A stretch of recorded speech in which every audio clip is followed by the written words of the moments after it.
நம்ம எல்லாரும் ஏதோ ஒரு ஃபங்க்ஷன்னா முதல்ல வைக்கிறது பார்த்திங்கன்னா மருதாணி தான். இப்போ தான் மாடல் கல்ச்சர் வந்தனால நம்ம கோன் அந்த மாதிரி வைக்கிறோம். ஆனால் எப்பயுமே பார்த்திங்கன்னா ஒரு நல்ல விஷயங்கள் நல்ல செயல்கள் ஆரம்பிக்கிறோன்னா நம்ம கையில் எப்பயுமே மருதாணி இருக்கும். எந்த ஒரு ஃபங்க்ஷன்னாலுமே மருதாணி இருக்கும். அந்த மருதாணிக்கு ஒரு கதை இருக்குது. அந்த கதையை கேட்டிங்கன்னா நீங்களே ரொம்ப ஆச்சரியப்படுவீங்க. ரொம்ப சுவாரஸ்யமாக இருக்கும். வாங்க அந்த கதையை கேட்கலாம். மருதவாசினின்ற ஒரு பெண் இருந்தாங்க. அந்த பெண் பார்த்தீங்கன்னா ஒரு காட்டுக்குள்ள, அதுவும் பயங்கரமான காட்டுக்குள்ள இருந்தாங்க. அந்த மருதவாசினின்ற பெண்ணுக்கு தாயும் இல்லை தந்தையும் இல்லை. அவங்க தாய் தந்தையா நினைக்கிறது டெய்லியும் உதிக்கிற அந்த சூரியன் தான். மருதவாசினிக்கு சூரியன்னா ரொம்ப இஷ்டம். ஒரு நாள் காட்டுக்குள்ள ஒரு பெண் மருதவாசினியை தேடி வந்தாங்க. எனக்கு இந்த காட்டுக்குள்ள பயமா இருக்கு, நீங்கள் கொஞ்சம் எனக்கு அடைக்கலம் கொடுக்குறீங்களா அப்படின்னு கேட்டாங்க. மருதவாசினியும் நம்ம மட்டும்தானே தனியாக இருக்கோம், வாங்க இருக்கட்டும் அப்படின்னு சொல்லிட்டு அந்த பெண்ணை அவங்களோட கூரைக்குள்ளே கூட்டிகிட்டு போயிட்டாங்க. அவங்களுக்கு தேவையான உணவு உடை எல்லாமே இந்த மருதவாசினி அவங்கக்கிட்ட இருக்கிறத எல்லாத்தையுமே அந்த பெண்ணுக்கு கொடுத்தாங்க. அந்த பெண் யார் என்னன்றது மருதவாசினிக்கு தெரியாது. அந்த பெண் யாருன்னு பார்த்தீங்கன்னா சமலாதேவி. சமலாதேவினா யாருன்னு பார்த்தீங்கன்னா யமனோட மனைவி. அதாவது ஐயோன்ற பேரும் இவங்களுக்கு இருக்குது.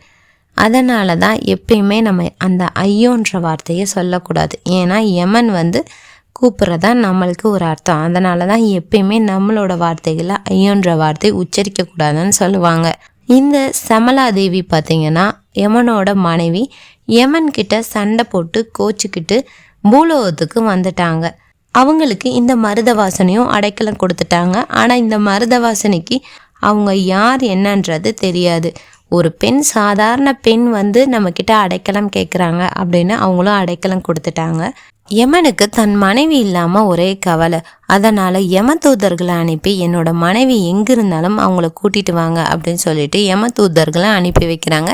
யம தூதர்களும் எல்லா இடமும் தேடுறாங்க. அப்போ இந்த காட்டுக்குள்ளே தேடுறப்ப யம தூதர்கள் பார்த்துட்டாங்க. யம தூதர்கள் சமலாதேவியை தூக்கிட்டு போகிறதுக்கு கூரைக்குள்ளே வந்துட்டாங்க. இதை தடுக்கிறதுக்கு மருதவாசினி உள்ளே போகிறாங்க. மருதவாசினி தடுத்த உடனே யம தூதர்கள் கோவப்பட்டு மருதவாசினியை வெட்டிடுறாங்க. வெட்டினோடனே அவங்களோட ரத்தம் அந்த காட்டில் ஃபுல்லும் தெரிச்சிருச்சு. அப்போது சமலாதேவி, எனக்கு அடைக்கலம் கொடுத்த ஒரு பெண்ணை இப்படி கொண்டுட்டீங்களே அப்படின்னு சொல்லி அழுத உடனே யமனுக்கு அழுதது கேட்டுருச்சு. அதனால் யமனும் சனி பகவானும் சூரிய பகவானும் 3 பேரும் அந்த இடத்துக்கு வந்துட்டாங்க. எனக்கு இப்படி ஒரு அடைக்கலம் கொடுத்தவங்கள இப்படி நீங்கள் கொண்டுட்டீங்களே உங்கள் குடும்பமே அப்படின்னு சொல்லி அழுதப்ப சூரியனோட பையங்க 2 பேர், அவங்க தான் யமதர்மனும் சனி பகவானும். அப்போ யமதர்மன் சொல்கிறாரு, என்னால் உயிரை எடுக்க தான் முடியும், என்னால் உயிரை கொடுக்க முடியாது, அந்த அதிகாரம் எனக்கு கிடையாது அப்படின்னு சொல்கிறாங்க. சனி பகவான் வரும் தப்பு செய்கிறப்ப அவங்கள கஷ்டப்படுத்தவேனே தவிர அவங்க உயிரை கொடுக்கறதுக்கும் உயிரை எடுக்கிறதுக்கும் எனக்கும் அதிகாரம் இல்லை அப்படின்னு 2 பேருமே சொல்கிறாங்க. அப்போ சூரிய பகவான் சொல்கிறாரு, என்னை தாய் தந்தையாக நினச்சி தான் இந்த மருதவாசினி இருந்தா. அப்போ அந்த மருதவாசனைக்கு திருப்பி உயிர் கொடுக்கணுன்ட்டு சூரியன் முடிவு பண்ணிட்டாரு. இந்த சூரியனை டெய்லியும் பார்க்காம மருதவாசினியால் இருக்க முடியாது. அதனால் மருதவாசினியை ஒரு செடியாக உருவாக்கிட்டாரு. இந்த பூலோகத்துக்கு நான் எப்பயுமே காட்சி தருவேன், அப்போ நீ எப்பயுமே என்னை பார்க்கலாம் அப்படின்னு சொல்லிட்டு அந்த இரத்த துளிகள் சிந்தின இடத்துலலாம் அந்த செடிகள் உருவாகிறதுக்கு ஒரு வரம் கொடுக்குறாரு. இந்த மருதவாசினி அந்த செடிகளாக உருவாகிறாங்க. இந்த பூலோகத்தில் மருதவாசினி அணி பிறந்து நீ என்னை எப்பயுமே வணங்கினால நான் உனக்கு ஒரு வரம் கொடுக்குறேன் அப்படின்னு சொல்லிட்டு சூரியன் வரம் கொடுக்குறாரு. உனக்கு என்ன வரம் வேணும் கேளு, நான் தரேன் அப்படின்னு. என்ன மாதிரி யாரும் இறக்கக்கூடாது, அதனால் எண்ணெய் அரைச்சி கையில் வைக்கிற யாராக இருந்தாலும் அவங்களோட உயிரை பறிக்கக்கூடாது அப்படின்னு மருதவாசினி ஒரு வரம் கேட்குறாங்க. அப்போ யமதர்மன், அப்படி உன்னை அரைச்சி வச்சா இந்த பூலோகத்தில் இடமே இருக்காதுல்ல, அதனால் 7 நாட்கள் உன்னை அரைச்சி வைக்கிறவங்க கையில் இருக்கிறவங்க கையில் நான் அவங்க உயிரை பறிக்க மாட்டேன் அப்படின்னு சொல்கிறாங்க.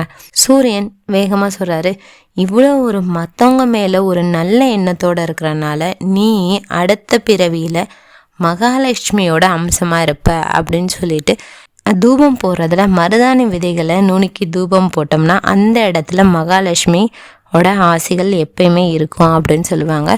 இந்த ஒரு சின்ன மருதாணி இவ்வளோ ஒரு ஆசை பெற்ற செடியாக வளர்ந்துருக்கு. மருதாணி தனக்கு அப்படின்னு நினைக்காம பிறருக்குன்னு நினச்சனால தான் அந்த கடவுள் வந்து பார்த்திங்கன்னா மருதாணிக்கு அவ்வளோ பெரிய வரம் கொடுத்துருக்காங்க. அதனால் நம்மளும் இந்த கதையிலேருந்து கற்றுக்க வேண்டியது, தனக்கு அப்படின்னு சொல்லி எதையுமே எடுத்து வைக்காமல் பிறருக்குன்னு கொடுத்து பழகினோம்னா நம்மளுக்கு எல்லாமே வந்து கொண்டு இருக்கும். கண்டிப்பாக இந்த வீடியோ உங்களுக்கு பிடிச்சிருக்கும்னு நினைக்கிறேன். பிடிச்சிருந்துச்சுன்னா லைக் பண்ணுங்கள், ஷேர் பண்ணுங்கள், மறக்காமல் சப்ஸ்கிரைப் பண்ணுங்கள். தேங்க்ஸ் ஃபார் வாட்சிங். நெக்ஸ்ட் வீடியோவில் பார்க்கலாம்.